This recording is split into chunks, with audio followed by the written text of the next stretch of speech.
Jeremiah 42:1 through 43:13. Devotional Focus Verse. That the Lord thy God may show us the way wherein we may walk, and the thing that we may do. Jeremiah 42:3. When we are uncertain about a course of action, seeking advice from a knowledgeable source can be to our advantage. Of course, the advice we receive will only benefit us if we follow through on it.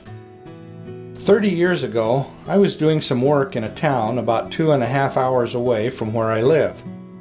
When I was ready to head for home, a winter storm was already in progress. Since the drive was a long one in the best of weather, I felt I should talk to the highway snow-clearing supervisor to find out whether he thought driving that route was wise given the current weather conditions. He advised me to stay where I was and wait out the storm. However, having traveled that road other times in similar conditions, I decided to leave for home anyway. I set out, but after driving for about 20 miles, suddenly the highway was totally obscured by the blowing snow. It was a complete whiteout. Unable to see where I was heading, the car veered off the road and came to a stop in the ditch. I was stuck. Thankfully, after I had waited for some time, another vehicle came by and the driver offered assistance. I was able to return to the town where I had been working and obtain the services of a tow truck. I spent the rest of the day getting back to where I had started. How many times during those hours I wished I had heeded the advice of the supervisor. In this passage, the remnant in Judah stood at a crossroads. Their nation had been decimated by Babylon, and their governor had been assassinated. To the south lay the nation of Egypt, where they believed they could find a stable society to protect them from the Babylonian army. In today's text, the leaders of the people sought for advice from Jeremiah the prophet, but his answer was not what the people wanted to hear. They had placed all their hope in Egypt, but God said that they should stay in Judah, where He would take care of them and grant them mercy. If they persisted in their desire to go to Egypt, they would all perish one way or another. We too will face times of decision in our lives, occasions when we are not sure what direction to take.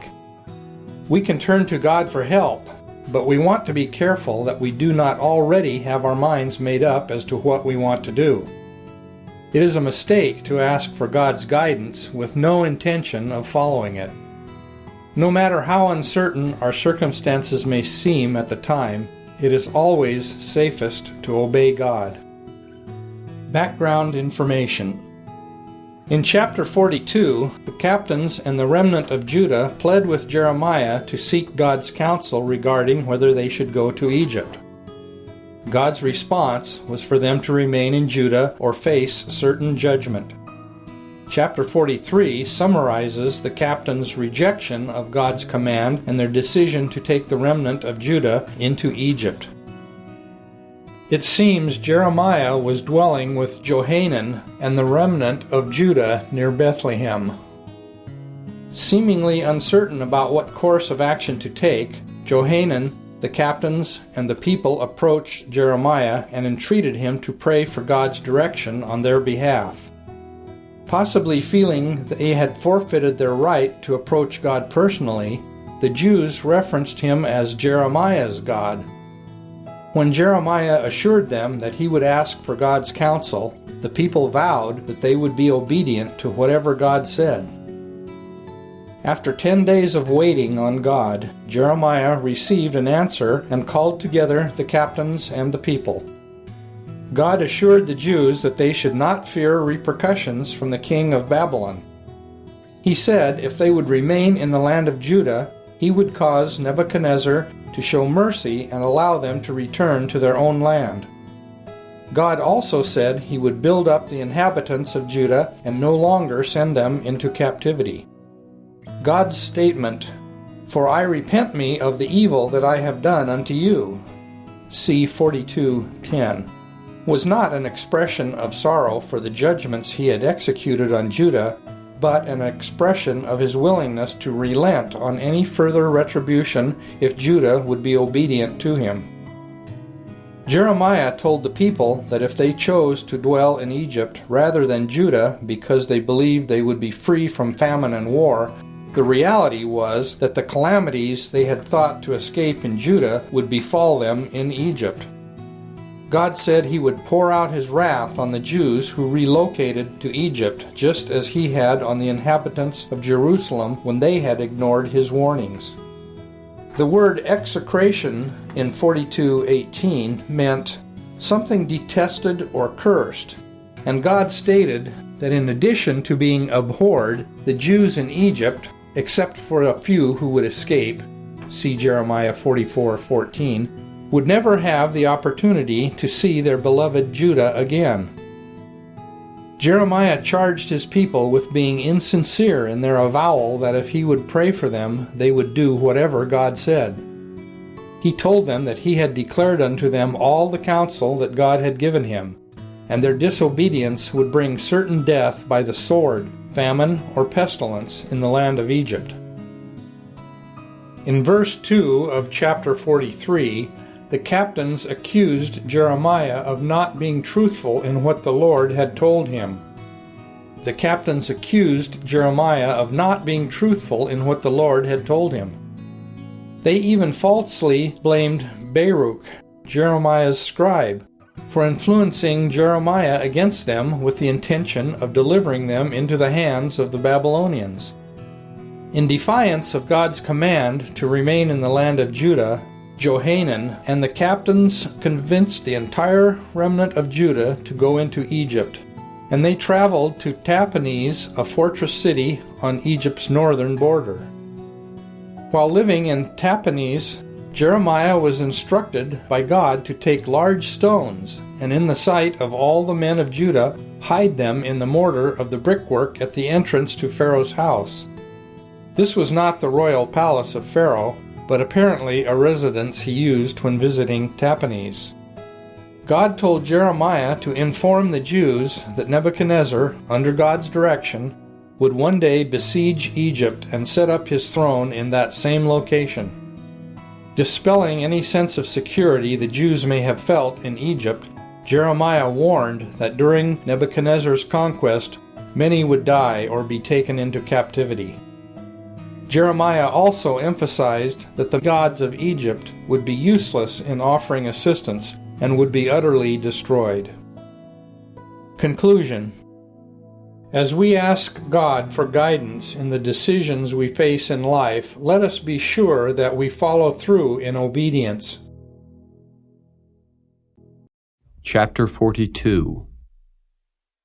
Then all the captains of the forces, and Johanan the son of Kareah, and Jezaniah the son of Hoshaiah, and all the people from the least even unto the greatest, came near and said unto Jeremiah the prophet, Let, we beseech thee, our supplication be accepted before thee, and pray for us unto the Lord thy God, even for all this remnant.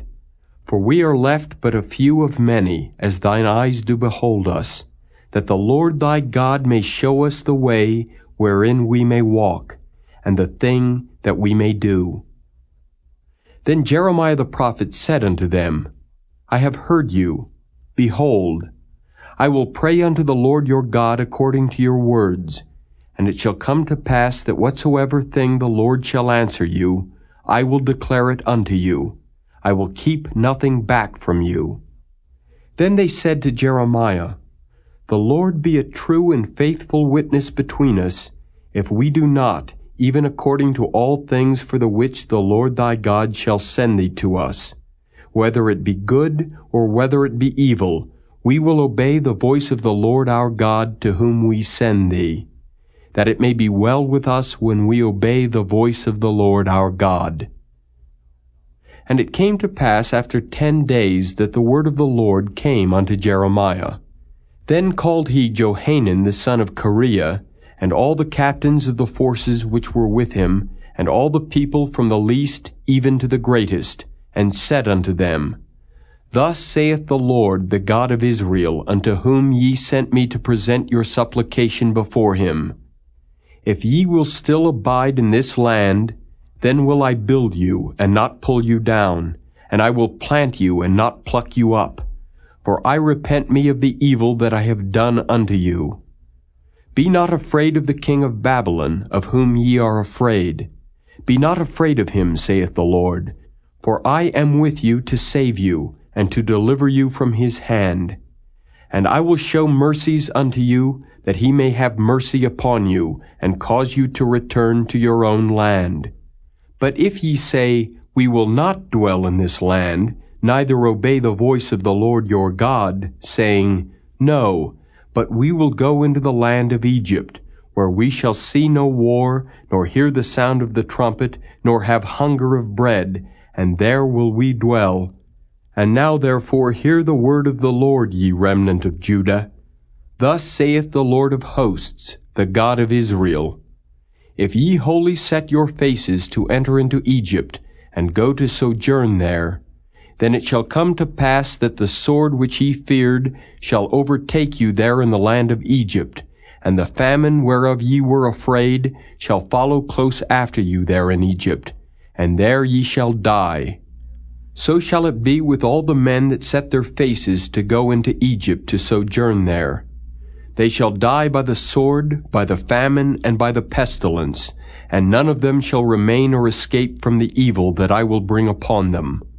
For thus saith the Lord of hosts, the God of Israel, As mine anger and my fury hath been poured forth upon the inhabitants of Jerusalem, so shall my fury be poured forth upon you, when ye shall enter into Egypt.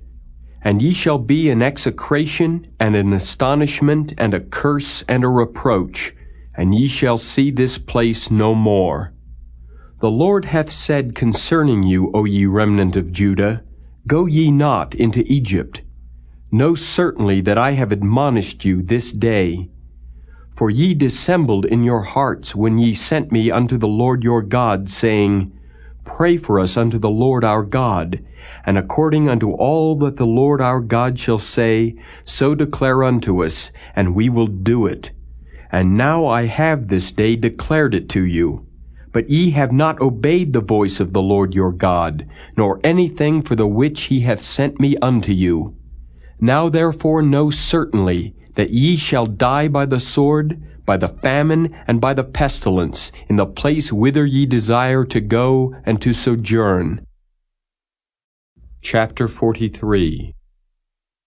And it came to pass that when Jeremiah had made an end of speaking unto all the people all the words of the Lord their God, for which the Lord their God had sent him to them, even all these words, then spake Azariah the son of Hoshaiah, and Johanan the son of Kareah, and all the proud men, saying unto Jeremiah, Thou speakest falsely. The Lord our God hath not sent thee to say, Go not into Egypt to sojourn there. But Baruch the son of Neriah setteth thee on against us, for to deliver us into the hand of the Chaldeans, that they might put us to death, and carry us away captives into Babylon. So Johanan the son of Kareah, and all the captains of the forces, and all the people, obeyed not the voice of the Lord, to dwell in the land of Judah.